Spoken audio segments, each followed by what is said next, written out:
So genuinely a million times more of a smooth, easy process for tapering off of Effexor than the previous tapering attempts that I experienced. And I have been there so many times where I felt this is impossible. I am never going to get off this medication.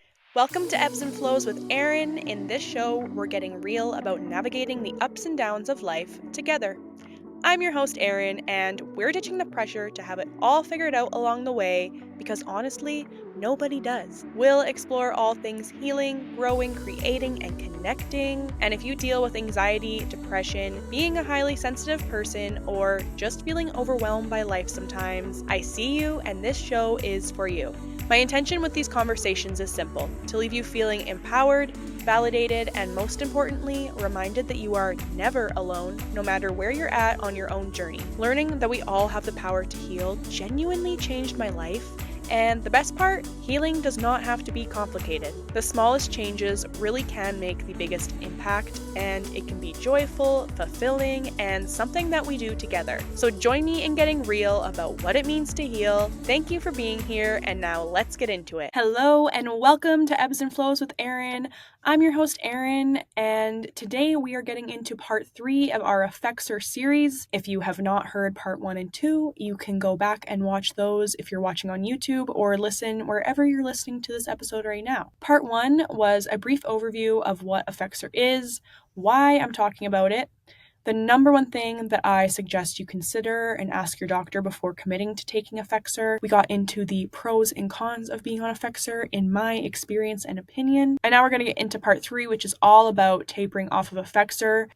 I'm going to share about my journey with tapering, my tapering attempts that were failed, and my fourth and final successful tapering journey that came with far, far less debilitating withdrawal symptoms and brought me to being successfully off of Effexor for 4 months now. And my main goal with this episode is that you walk away knowing that it is possible to come off of and live off of Effexor in a manner that does not make you go through the intense, scary, debilitating withdrawal symptoms. And this is called the bead counting method that I used. I'm going to share all about that, but let's get into it. So my first attempt at tapering wasn't really tapering at all. I decided to cold turkey stop taking my medication simply because I had a vacation to Greece coming up in a few months, and I just didn't want to be on medication while I was traveling in Greece, which is silly.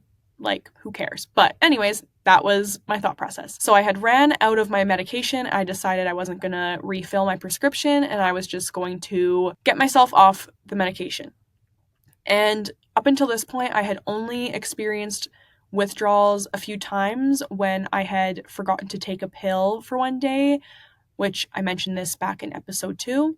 But this was different. This was a lot scarier and more intense. And days went on. It was over 1 week when I finally was like, okay, this is not getting any better, and I can't do this anymore. I am unable to do life. I can no longer function, so I need to just take this medication. So I ended up going to the pharmacy, getting an emergency dose, and the pharmacist was like, girl, what? No, you can't just stop taking this medication. It's very dangerous. So I ended up just taking my pill again, and at this time, I was like, I still want to lower my dose, so I started alternating 150 milligrams with 75 milligrams for a few weeks, and I got down to 75. So I remember feeling very scared and thinking to myself, holy shit, if that's what it's like to come off of this medication, I don't know if I ever will, because that was really scary and intense. And obviously, I didn't do it in a smart way, but it really freaked me out. Fast forward to September of 2023, 1 year ago, right now, as I'm recording this, I was in an entirely different place in life than I was when I was prescribed Effexor back in 2018 and diagnosed with generalized anxiety disorder and depression. And I was also in an entirely different place even than when I naively tried to cold turkey stop taking it in 2019. So I went to my doctor in September of last year, and I told her that. I said, I'm in a different place. I want to see what life is like off of medication because I feel very confident in my abilities to navigate life now.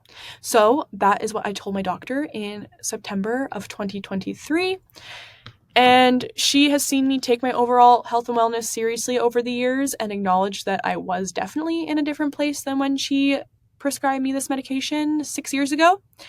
And she supported me in starting to taper off the medication. And she mentioned that if it would have been wintertime already and I asked her to taper off, she would have probably said that she didn't support it. I live in Canada where the winters are long and dark and cold, and she was like, it's just setting yourself up for failure. But spoiler alert, I ended up tapering throughout the entire winter because my tapering journey ended up being 8 months long and I didn't fully come off Effexor until April of 2024. So that didn't matter in the end, but that's what she said. And she made it clear that it would be more important than ever for me to stay on top of my mindfulness practices and all the things that I'd implemented to take care of myself, because there's going to be withdrawal symptoms. And she said that she suggested I try to keep myself busy to distract myself from the withdrawals. And that threw me off a little bit because I thought back immediately to when I had experienced withdrawals when I cold turkey stopped taking my pills in 2019. And I was like, how in the hell am I supposed to distract myself and keep busy when those withdrawals were debilitating? Like, I could barely get out of bed. But obviously I hadn't went about it in a smart way then. I didn't taper, I just stopped. So I was like, yeah, sure, I can keep myself busy. So she told me it would take about 2.5 months to taper off and come off entirely of the medication. So this would take me to mid-November. And I remember thinking like, okay, that's a long time, but that does make sense. I mean, considering how I felt when I cold turkey stopped, it makes sense that you're supposed to go that slow. This should be not so bad. Spoiler alert, it was kind of bad. So the schedule for tapering that my doctor put me on at this time was to start taking my pill regularly and then skip taking it every 5th day and do that for 2 weeks, and then skip taking it on the 4th day and do that for 2 weeks, then skip the 3rd day for 2 weeks, and then take it every other day for 2 weeks, then take it every 3 days for 2 weeks, and from there I could stop. Well, I got to the end after this 10-week-long journey of withdrawing every few days, which it was physical and physiological hell, for lack of a better term, every few days experiencing these withdrawals. But I actually managed to mentally stay pretty strong for the most part throughout experiencing the withdrawals because I just was able to tell myself, like, you are coming off this medication and it's going to be so worth it. And I was just really eager and excited to be fully off. So as much as the withdrawals definitely negatively impacted the way I experienced life for those 2.5 months, I managed to stay pretty strong and positive about it because I was like, this is all for a reason and I'm going to be so happy to be off this medication. But I get to the end and I stop taking the medication and I am throttled by the withdrawal symptoms. They feel like they did when I stopped cold turkey back in 2019, and I don't feel like myself. I've mentally, physically, emotionally, I knew that I mentally and physically was in such a good place, but the withdrawal symptoms and these changes in the chemicals in my brain were making me feel like out of my body and out of my mind. So much anxiety. And I was about to head out to Mexico for a week-long vacation for a wedding that I was in. And I just thought to myself, am I going to be able to travel and feel this way and just hope that these withdrawal symptoms fade? Because right now I'm like 2 days in and this is extremely scary and debilitating. And so the answer was no. There was no way on earth that I was going to be able to travel and feel this way. So I felt extremely defeated, but I ended up just taking my medication every day again because I was like, I'm not going to torture myself just because I want to be off this medication. It's going to end really badly. So I was very defeated and upset, but from here on out, I just kind of let myself live for the next month and took my medication every day until the end of December. I was like, okay, I need to get back on this train. I need to find another method because I know this is still what I want. I want to come off of this medication. I am going to do it. So I went to my doctor end of December 2023, and she says, okay, let's try to bridge you onto Wellbutrin, which is another antidepressant medication, and you can come off of that eventually, because apparently I would experience less withdrawal symptoms from tapering off of Effexor by using Wellbutrin, and then I could come off of Wellbutrin because it's easier to come off of than Effexor. And immediately I didn't love that idea. I was not excited about using another medication to get me off one medication, and I was skeptical about that it was really going to be that simple to get off of that medication. So this just did not feel good to me, but I was like, okay, don't be so stubborn and just remain open to this option. The goal is to eventually be off this medication. So if this is what I need to do, this is what I need to do. And so it's the beginning of January 2024, and I start to alternate per my doctor's orders, my Effexor pill with a Wellbutrin pill. And I take one Wellbutrin pill. And that day, I remember I was at work in my office, and again, I felt so out of my body, so out of my mind. Like my skin was crawling, my mind was anxiously spiraling. I had so much anxiety symptoms. And again, I knew this wasn't me. Like this was not my brain and body. It was whatever this medication was doing to me. And immediately it just felt not aligned with me. Immediately, I just knew, I had a gut instinct. I felt that this was not my journey. This was not the path I was supposed to be on. I am not supposed to be getting onto this medication. And I remember being at work, and I actually went and I called my boyfriend, and I was crying, and I was like, just so you know, I am not doing this. Like, I am finding another way. I decided I'm not going on to Wellbutrin. And I really was just calling him to say that to him, to really just say it out loud for myself so that it was out there and it was a fact. Like, I'm not doing this. So I mostly was just telling him so that I was telling myself and claiming it to the universe. So yeah, I remember that day I was like, nope. And at this point, I had began searching far and wide for any information I could find further about dealing with Effexor and tapering and the withdrawal symptoms. And I was searching for conversations with people who I could relate to and who had had success in coming off of Effexor. And I am so grateful to the people that I got to connect with, because it is thanks to so many of them that, first of all, when times were feeling dark and scary and you start to feel alone in what you're experiencing, just being able to relate to and talk to people who share a similar experience but have gotten to a better place is extremely comforting. So this is life-changing. This is why I feel very passionate about spreading this message and opening up awareness and conversation around the options you have when it comes to coming off of Effexor. So after I decided I'm not doing this Wellbutrin bridging scenario, I decided to try out the bead counting method that was shared with me. So we're going to get into that now. How does the bead counting method work? And this is what worked for me.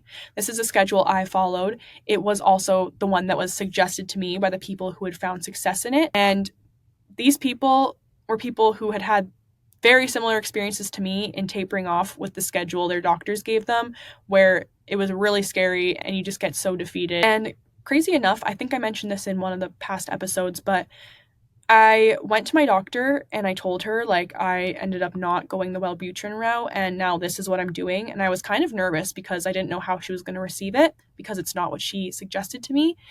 And I was shockingly met with a lot of support from her. And she was like, wow, it sounds like this is a slow and smart way to go about it. And if you're experiencing less withdrawal symptoms, that's a win. Because she told me so many people have such horror stories of trying to come off this medication, or they don't ever try to come off because they hear the horror stories. And she was very open with me, which I'm grateful for, about the fact that, yeah, she doesn't really have a lot of tools or tips for dealing with the withdrawals or any alternatives other than offering a bridge to another medication. So she ended up telling me that she has been telling colleagues and patients about this bead counting method since I shared it with her. And I think that is wild, first of all, but also really amazing, because there just needs to be more awareness about this option. and that there are options and that it's possible to come off of and live off of this medication and do so in a way that does not have you feeling like you want to or you're going to die, for lack of a better term. But okay, so how does the bead counting method work?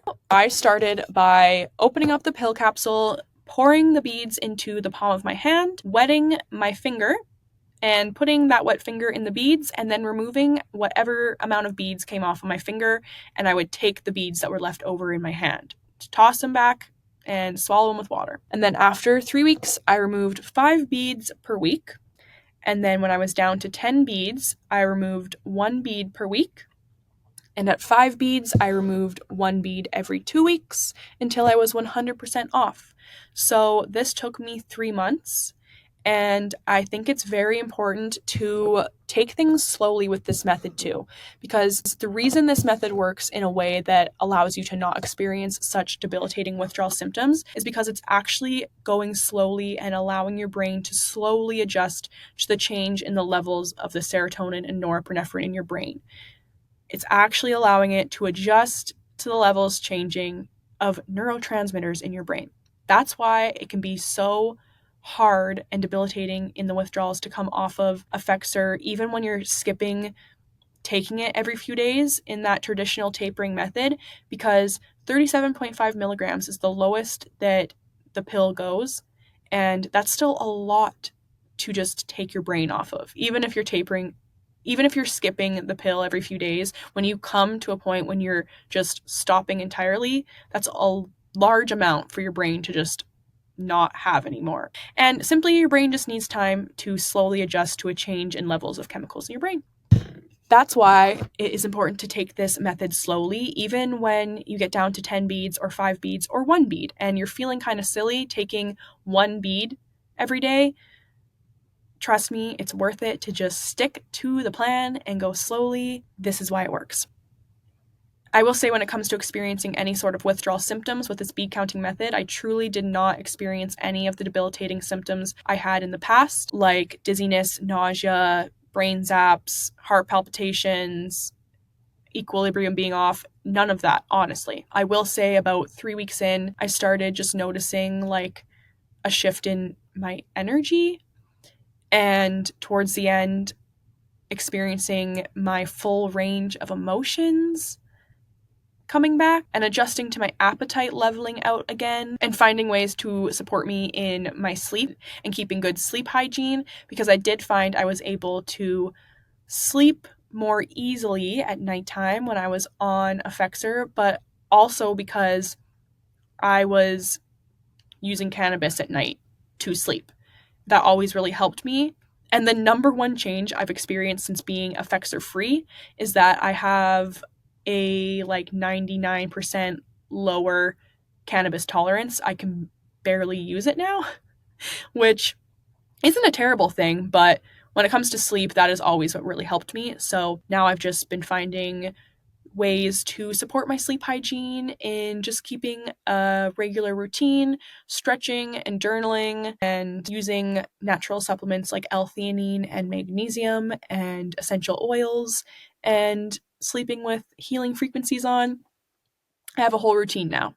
But those are truly like the main changes and symptoms, if you want to call it, that I found from tapering with this bead counting method. So genuinely a million times more of a smooth, easy process for tapering off of Effexor than the previous tapering attempts that I experienced. And I have been there so many times where I felt this is impossible. I am never going to get off this medication, and feeling really scared and defeated and lost in the process. And so that's why I know how important it is to spread, I keep saying this, but awareness and conversation around this topic, because it is so needed. I still get the daily, weekly interactions, comments, messages on the videos I have shared about Effexor of people just searching for more information and conversation about this, because a lot of people share in the feeling of being resentful towards doctors or towards themselves, even for when they were prescribed Effexor, not asking more questions and just being desperate for help. And now they're in a spot where they're like, holy shit, I didn't realize that I was on this intense of a drug that I don't know if I'm going to be able to come off of. So my message to you is you are able to come off of it and you are able to live off of it. Again, if you don't have a desire to, that's okay too. But I just want to share my experience and my journey. And going forward in this podcast, I'm looking forward to having conversations about the things that have brought me true, genuine healing and positive change in my overall health and wellness and the way I experience life, and taking me from living in anxiety, depression, fear, overwhelm to living in joy and ease and abundance and flow. And of course, those feelings are always still going to come up. It's just about being able to navigate those feelings and those times without feeling swallowed whole by them. And that's what we're here doing on this podcast. We're navigating the ups and downs, the ebbs and flows of life together. We're going to be real about it, but we're also going to have fun along the way. And I really look forward to it. Thank you for listening. I'm sending you a lot of love and gratitude and healing, and I will see you next week. Oh, and if you have any questions or you want to discuss further about anything I've shared here about Effexor, you can please reach out to me at Ebbs and Flows 222 on Instagram, send me a DM, or send me an email at erinebbsandflows@gmail.com, and I'm happy to discuss. Thank you guys. See you next week.